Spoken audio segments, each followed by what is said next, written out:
I was thinking of a good intro for this video, but by doing this accidentally, I think it speaks for itself that Mario is kind of creeping around and he's gyrating horribly.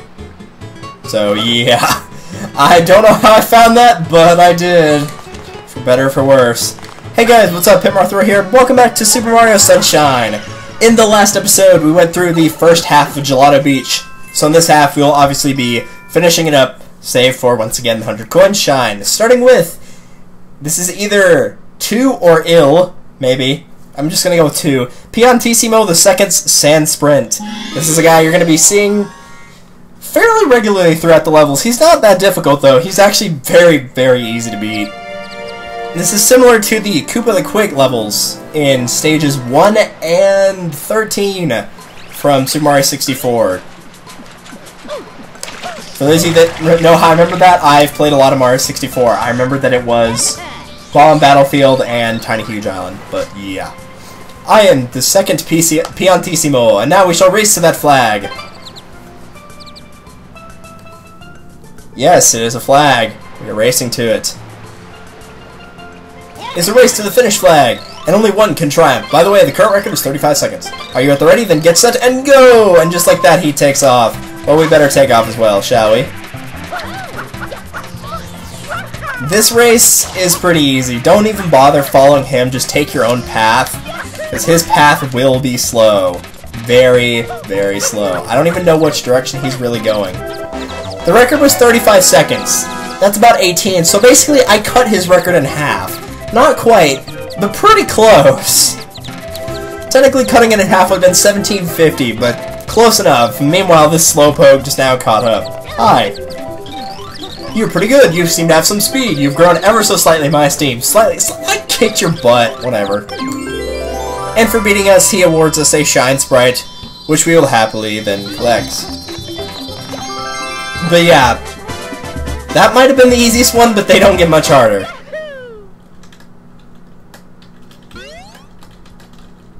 And now I'm busy messaging somebody on Skype because they sent me something. I'm so professional! Hooray! Probably doesn't help that it's like 5 o'clock in the morning, almost. For those of you that watched the last video, you know why I'm up, because I can't sleep, because I'm still shaking off this cold that's... Everybody knows this, if you've ever slept with a cold, which I'm pretty sure is everybody... It's really hard to get to sleep because it's really hard to breathe.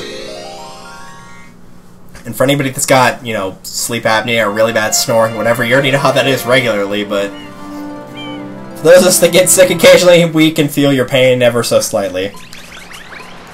Red coins in the Coral Reef. When I first played this game, this mission gave me a lot of trouble. And I mean a lot. And it's for only one reason, really. It took me a very long time to actually get past this one. As you can expect, there is a coral reef out here, and obviously we'll be collecting 8 red coins. Not all the coins are in the coral reef. There are actually 2 red coins. One right there that I just picked up, and this other one over here that you have to collect that are outside of the reef. They're in these groups of fish that swim around, and they will actually actively avoid you, as you can see right here. There we go. Those are the only 2. The first time I played this game, I thought there was only 1 set of them, and so I was looking around inside the reef trying to find the 8th and final red coin, and I couldn't do it because, of course, it was not there. So I spent probably about 40 minutes looking for the sucker, and I think I ended up running into it completely by accident, which was even worse. But yeah, lo and behold, that is my expertise at Mario Sunshine. Did I already pick that one up? Yeah, I already picked it up. Okay. There is a fish roaming around here, that guy over there, who will try to eat you, basically. It's not Big Bertha, it's not an insta-kill, thankfully, but he's kind of just there to annoy you, really. I forgot this one's kind of annoying to get, because you actually have to go past it. There we go. Yeah, look, he just tried to go after me there, but he didn't have the room to. Oh, it's not over here, okay. There's one down there, I see ya. This is probably the first time you'll actively get to be diving underwater, figuring out how you work the underwater controls. From what I've seen, obviously, you know, pressing B does make you dive down, but pressing A, even though it pushes you back up, is actually faster. So I usually alternate between B and A whenever I'm going after a red coin that's held by one of the two groups of fish, because it seems to be a little bit easier to catch up that way. Aside from that, not a very difficult mission. Thankfully, the red coins are launched together pretty well. They're not really that much all over the place. Not as easy as the 8-coin puzzle with 15 pieces from World 7 in Mario 64, but still pretty easy nonetheless.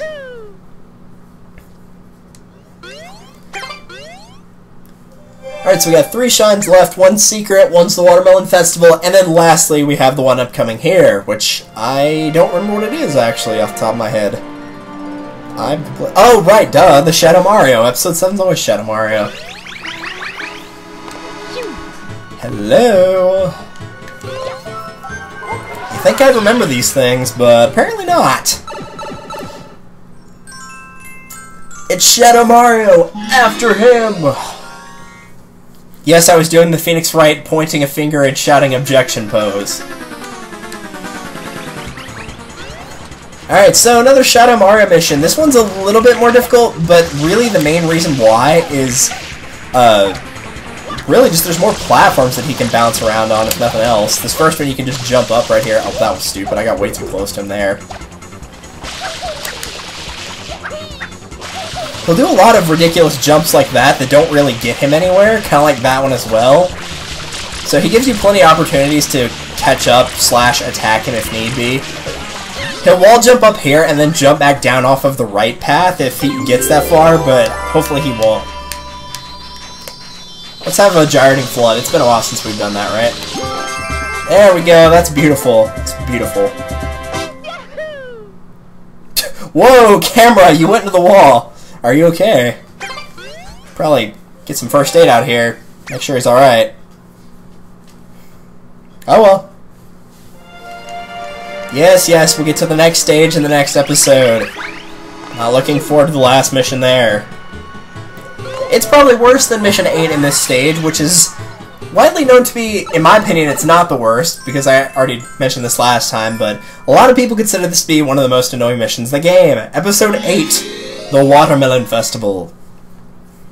Now, I actually want your guys' opinion on this, so go ahead and comment in the video below. I mentioned this in the last episode as well. Which stage is actually worse? Do you think it's the Watermelon Festival, or is it the Sandbird, or is it any other level in this stage? And I'm not talking about in the entire game, I mean just in this world. Just in Gelato Beach, which is worse of those two? And if it's not those two, which one is it? Is it one of the red coin missions? Is it Piantissimo for whatever reason? Hopefully it's not Piantissimo, but you never know. Somebody might actually say it is. Okay, this is just stupid now. Dude, get up there. So, if you actually go over to where the dock is, out by the ocean, they'll let you know that they are having a contest for whoever can find the biggest watermelon. And the prize is, of course, your very much deserved shine by the time you get to the end of this. So only the biggest watermelon will win, and the biggest watermelon is, of course, up here. Problem is, seems like I'm saying that a lot for this stage.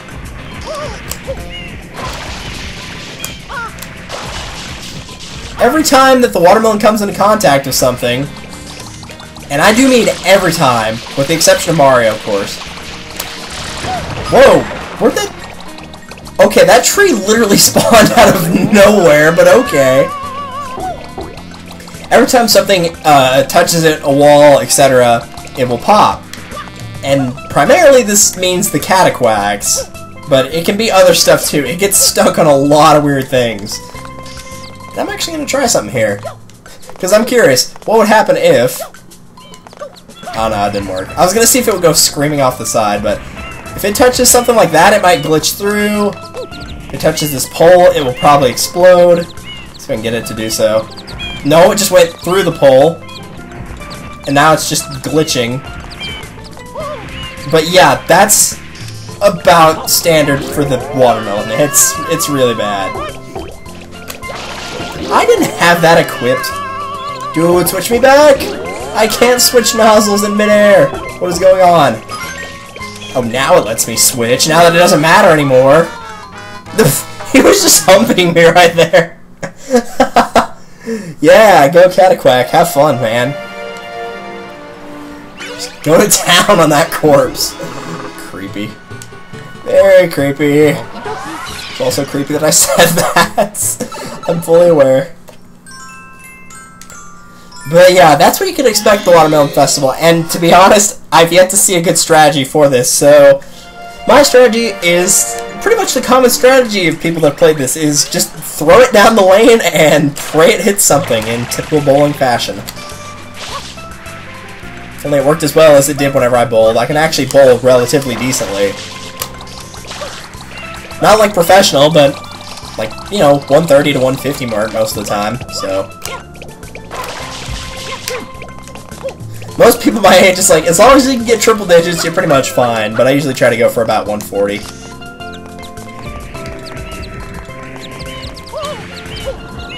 Oh, that's why I switched it. Yeah, now I remember.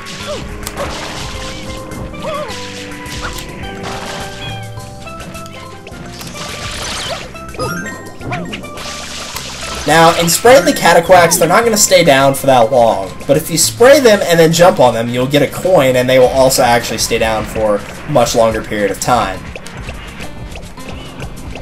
So that is what I would recommend doing, is just going ahead and just spray, bonk, bonk like that. They'll also drop a coin, of course, so for 100 coins, this might be your mission. Dude, I see you down there.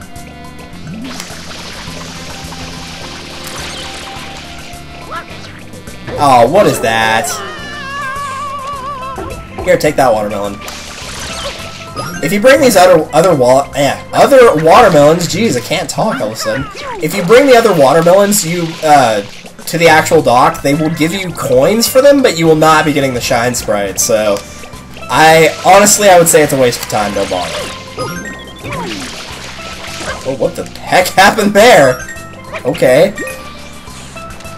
That guy's gonna leave me alone, I presume, so I'm just gonna go past you guys. So once you made it past that, you've pretty much taken care of the hard part. Problem is, this watermelon can still very much explode. Reason being is, A, that sign right there will also make it explode. But for whatever stupid reason, and I still don't know why to this day, if the watermelon touches water, it also explodes, which means you have to navigate it down this dock very carefully. It's not even a case of, you know, you could just go back into the ocean, you know, wheel it back out, try again. Nope, it will explode. And if it does explode, which I don't know if I've mentioned, if it does explode, it will respawn back at the top of that hill. And there you go. It will just teleport you over here once you get it close enough. And then it'll say, whoa, that's a big old watermelon like I've never seen. I don't even need to get out the Calpier. I don't even need to get out the ruler for this one. You win. And then all your hard work just gets blended into a smoothie. I'm not a big fan of watermelon anyway. I'd much rather have like a banana or coconut smoothie. Oh well. Beggars can't be choosers, and Mario could probably use it with all the crud he's been put through lately. And just like that, we're done. You can also touch this little blender right here if you want. It will actually do damage to you. But since, of course, we're in the animation of getting a shine, it doesn't count! That'd be kind of jerkish if they placed it over a pit or something like that anyway. But either way, this is not too bad of a hidden shine mission. In fact, this is probably one of the easiest ones if you know where to look for it. It's obviously not a secret one because we already did that back in the last episode.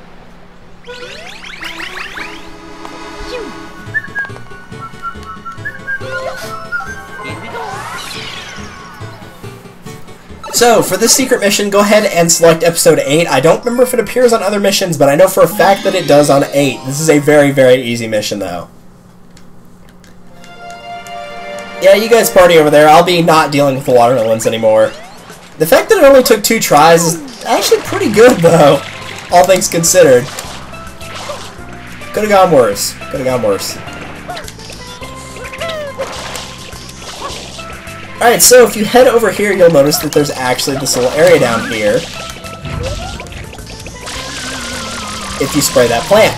And once you spray the plant, if you spray the wall that it unveils, because it kind of just is a staircase leading to a dead end, you'll have a little shine sprite icon. And whenever you do that, the shine sprite will appear at the top of the hill. And all you gotta do is go and collect it, and that will be the last shine. Not very hard. I wish I could have shown off the thing that I did in my practice run, because I actually managed to used the hover nozzle to get the... Oh, hello. I used the hover nozzle to get the plant to make the little staircase, and then in mid-air, I switched nozzles and went into the over-the-shoulder and started spraying the wall as it went down. It was really cool, actually.